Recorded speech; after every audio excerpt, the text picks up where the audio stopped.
While the cold front is coming and we switch on our heaters, Eskom leaders have been in Parliament.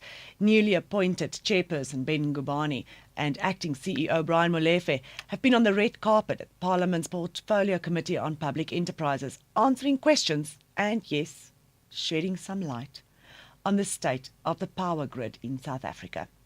Molefe says in an ideal world they would like to see a prepaid meter in every single resident in South Africa, so that they could bypass municipalities and charge consumers lower Eskom tariffs. They are owed about 4.5 billion rand by 20 municipalities across the country, and they say they can't necessarily cut electricity because the consumers in those municipalities are paying their electricity tariffs. It's the municipalities who aren't paying their debt. We now wait for Eskom to address a press briefing.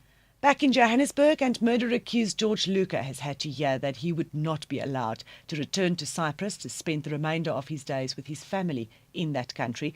In Luca's ideal world, he would have gone there to spend the rest of his life with his family after he was diagnosed with stage 4 terminal lung cancer. However, the High Court sitting in Palm Ridge ruled there are no guarantees that Luca would indeed return to South Africa to stand trial for the 2010 murder of Teaser's boss Lolly Jackson. If he did not return to South Africa voluntarily, it would, in my view, be impossible once the accused was beyond the jurisdiction of the South African authorities to secure his future attendance for either of the 2 trials which are pending against him. Luca's lawyers hit back, saying he should be allowed to die with dignity. Is that a man capable of standing trial physically every single day for a period of several weeks? The answer must be, and the conclusion must obviously be no. But let's wait and see. I have a faith in our justice system, and if need be, and our clients' constitutional rights. Ultimately, I believe we will be successful in getting him released.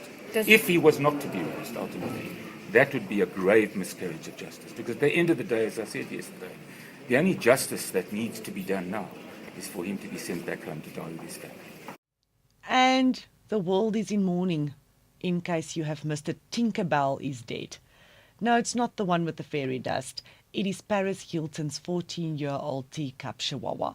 Now, if you've ever been on social media and if you've ever followed not Tinkerbell, Paris Hilton, you would have seen photos of Paris Hilton with Tinkerbell.